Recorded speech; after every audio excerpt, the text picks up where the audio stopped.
इधर जनक को ये पता चला कि विश्वामित्र जी के साथ प्रभु राम बगिया में है, तो दोनों हाथ जोड़े विनती की और भगवान श्री राम और विश्वामित्र जी को लेकर के रंगभूमि में पहुंचे, जहां गलियों में बड़े सुगंध पुष्प झूल रहे हैं, चारों तरफ इत्र बिछे हुए हैं, बड़ी सुंदर।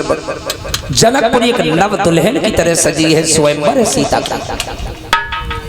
देश विदेश के राजकुमार आए हुए हैं सीते के साथ रिश्ता जोड़ने के लिए।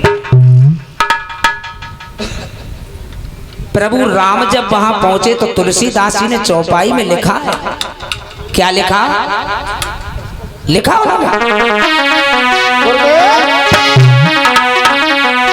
कि भूप सहिस्त्र कई बार,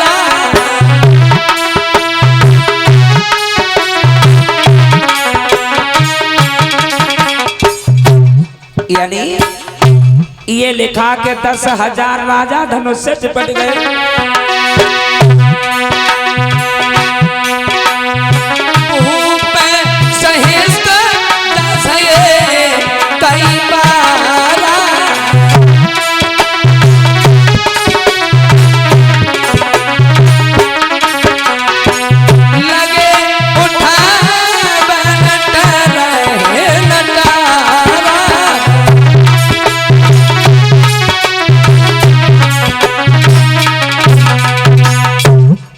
गुरु स्वामी तुलसीदास जी ने लिखा, भूप सहस्त्र दस एक ही बारा और लगे उठावन टरहना काहे।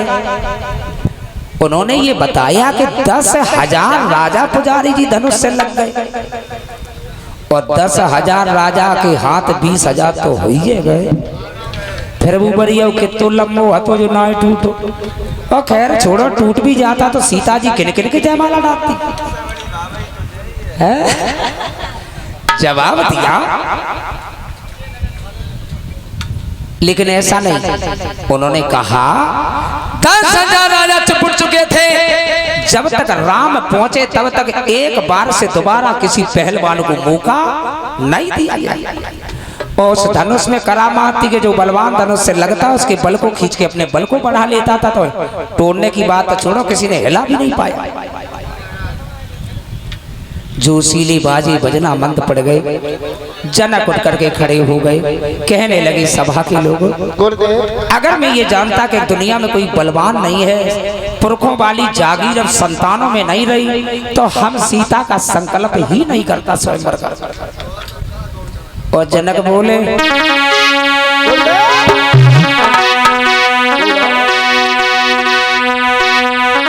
बोले कि लली मेरी कुआरी रही और मेरा था पेज धनुष की डाली।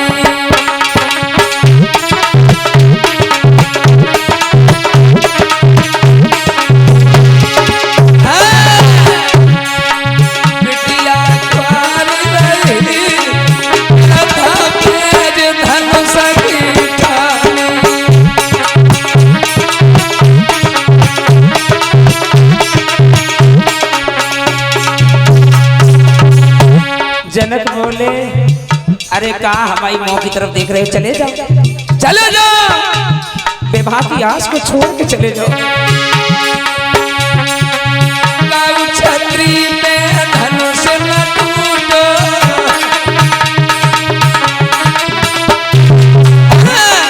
सब विदा भाग लली को फूटो।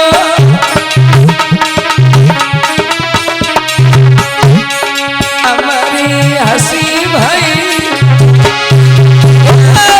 हमारी हसी भाई,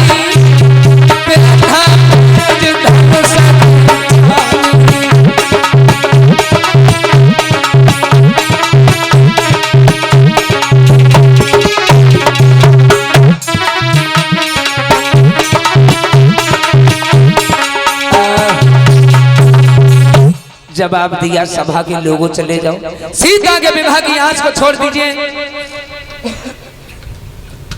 ये अगर जानता तो हम संकल्प नहीं करता।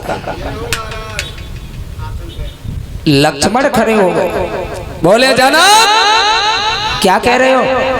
सूरवीर मर सकता है लेकिन इस तरीका की बात को सहन नहीं कर सकता। लक्ष्मण को बोलने में बेबस होना पड़ा। बोले जनाब अरे धनु तमाम छोटी बात है, यदि विश्वामित्र जी आदेश देते तो पूरे ब्रह्मांड को कैन की तरह से उछाल सबकी नजर लक्ष्मण के चेहरे पर जम गई। जरा सा बच्चा, इतनी लंबी बात। लक्ष्मण बोले जनक कहने से पहले सोच लिया होता कि रघुनंदन श्री राम भी सभा में मौजूद है। अब बोले कि यदि आज्ञा जो गुरु की पाए जाऊं,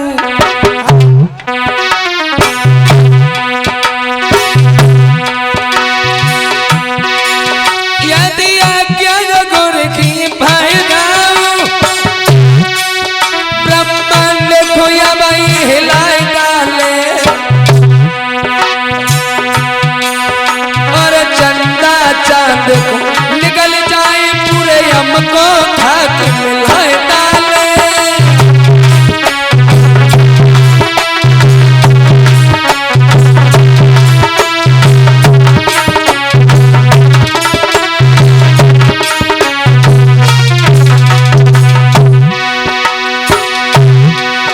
यदि आज्ञा गुरु की पाई जाऊं,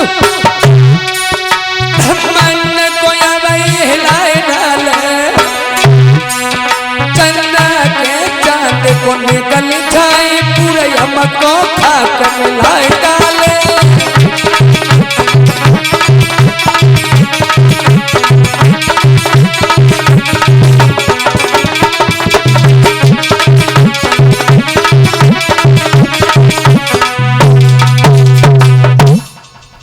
यदि गुरु आदेश दे दे तो ये धनुष तो बहुत छोटी बात है, सारी पृथ्वी को गेंद की तरह से उछाल डाले। तो विश्वामित्र कहने लगे बैठो लखन खामोश, काम तुम्हारा है नहीं तुम व्रत बढ़ाते जोश। लाला तुम्हारा काम नहीं है, भगवान राम को इशारा किया तुम जनक के संकल्प को दूर करो, धनुष तोड़ो और सीता के साथ रिश्ता जोड़ो। अब राम चले, कब चले? 14.5 साल की उम्र थी तब, और लगत कार्तिक परवा वाले दिन भगवान राम धनुष की ओर बढ़े। जब प्रभु पहुंचे तो बड़े बड़े बादल बैठे थे, मोटे चाचे बोले देखो चिड़िया चली पाल भाई पे, हमसे ना टूटो तो टूट गो। अब भगवान राम चले हैं, इष्ट देव को प्रणाम किया, माता पिता को प्रणाम किया है, गुरुदेव को प्रणाम किया और धनुष को प्रणाम किया। गुरु स्वामी जी ने तो ये लिखा है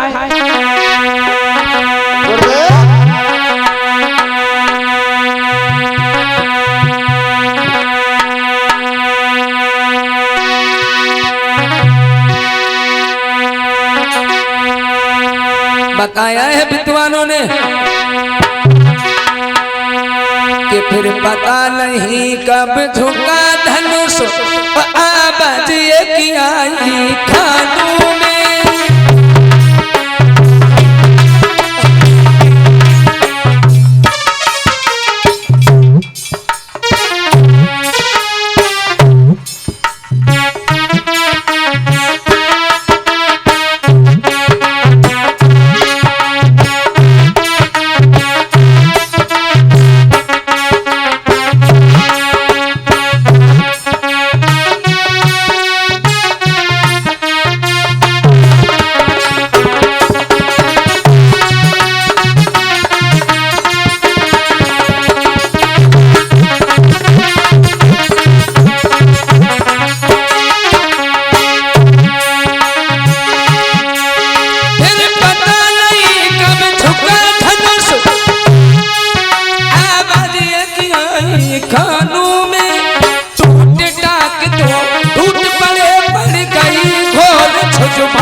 पता नहीं चला कब धनुष दो भागों में हो गया। अब सीता जी की सहेली बोली अब काय को देर करती है, वैसे पेट में लड़ुआ फूटते भगवान ने के हाथ से टूट गया, अब तो टूट गया। अब सीता जी इस रंगभूमि के लिए जयमाला हाथ में लेके चली, तो तुलसीदास ने यहाँ शंका कर दी। उन्होंने लिख डाला वहां जब सीता जी रंगभूमि के लिए चली परीक्षित, तो उन्होंने क्या लिखा कि रंगभूमि और सिया पगधारी ओ मोहे दे सकल नर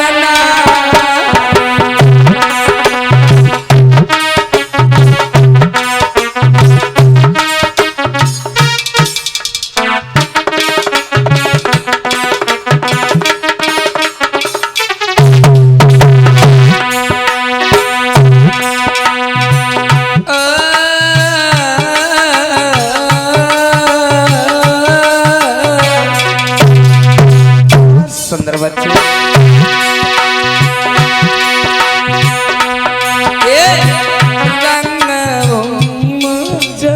सिया पगधारी मोहे देख सकल नर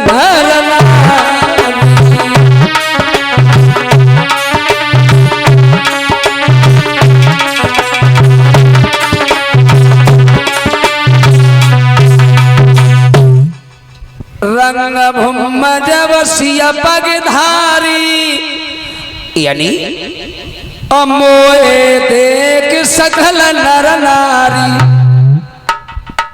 सीता जी ने रंगभूमि में महाराज कदम रखा तो स्त्रियां पुरुष देख के मोहित हो गए, चकोर बन गए। और बेई तुलसीदास पीछे पन्ना पर कुछ और लिख रहे, शंका है तो नहीं ये लिखा कि स्त्रियां सम्मोहित हो गई।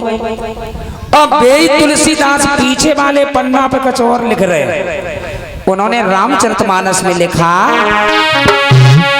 नार सुबह सत्य कब अब सदा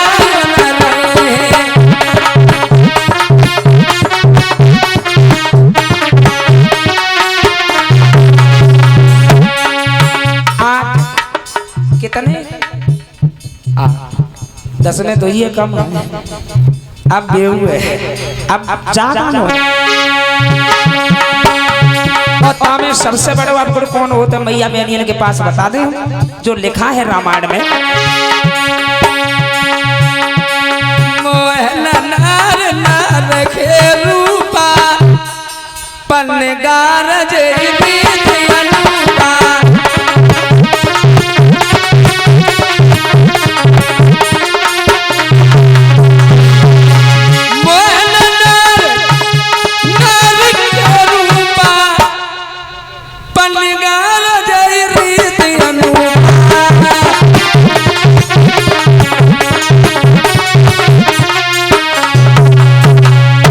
बाबा तुलसीदास ने लिखा मोहन नार और नार के रूपा, यानी स्त्री हर माताएं मेरे बुरा ना माने ना सोचे कि संजय से जाना है तो मैया बहनी के बुरा ने शुरू हो जाए। अब हम क्या करें, मजबूरी है, कहना पड़ रहा है, जो लिखा है वो तो बताना पड़ेगा। स्त्री को देख के मोहित नहीं होती है, फिर सीता जी को देख करके वो चकोर क्यों बन गई? लेकिन ऐसा नहीं है, सीता को देख करके स्त्रियां मोहित नहीं हुई थी। दो औरतें, एक नहीं दो, दोनों बता रहे हैं। सीता को देख के नहीं लिखा कि जब से नारी अहिल्या तारी तब से नाम पड़ो पगधारी।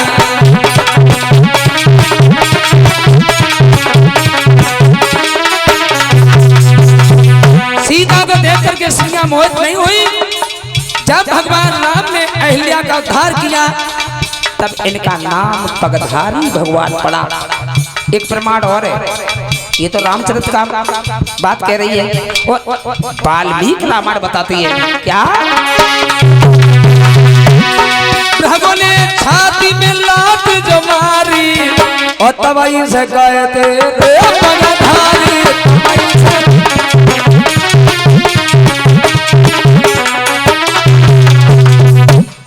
भृगु ने लात जब छाती में मारी और तबाही से कहते रे पगधारी।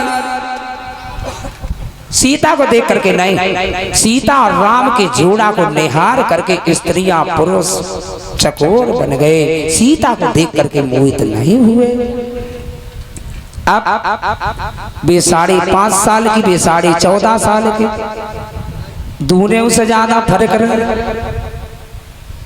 जनकपुर की सहेलियां विनती करने लगी अब आज, लेकिन भगवान राम के पास जब जनकपुरी में माताएं बहने बोली, जो नारे गाती हुई भगवान राम से बोली प्रभु एक काम करो, अब धनुष तो टूट ही गया, अब जयमाला ही पहने जाए। बोले क्यों नहीं जयमाला का कार्य किया जाए। तो जनकपुर की सहेलियां सब राम से बोली प्रभु बोले के झुकी जइयो लला रघुवीर, लली मेरी छोटी झुकी जइयो।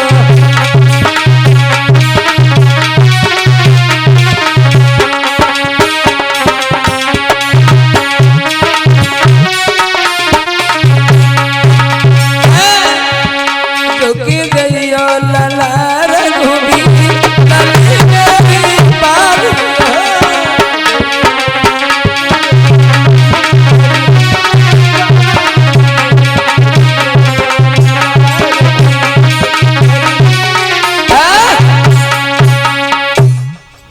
राम बोले चलो झुके जामे का मुसीबत है। लक्ष्मण बोले भैया भौजाई के सामने ससुराल में झुकी है तो जिंदगी भर झुकी रहे। अब राम नाय झुके, लक्ष्मण से विनती करी तुम्हारी कोई उपाय सोचो, जयमाला तो पर ही जाए। बोले हाँ जामे कौन सी बड़ी बात, चलो। अब लक्ष्मण ने झुक करके चरण छुए, भगवान राम ने लक्ष्मण को आशीर्वाद दिया, झुक करके सीता जी को मौका मिल गया, उन्होंने जयमाला डाल दी। अब एक दूत अयोध्या के लिए भेजा है, दशरथ को सूचना दी है, तो दशरथ बारात लेकर के आए तो एक भाई की नहीं 4 भाइयों का विवाह जनकपुरी से हुआ। और बारात एक दिन ना रुकी, कार्तिक की गई भाई उतत पूस दशमी को चले गई भाई। कब भाई 3.5 महीना।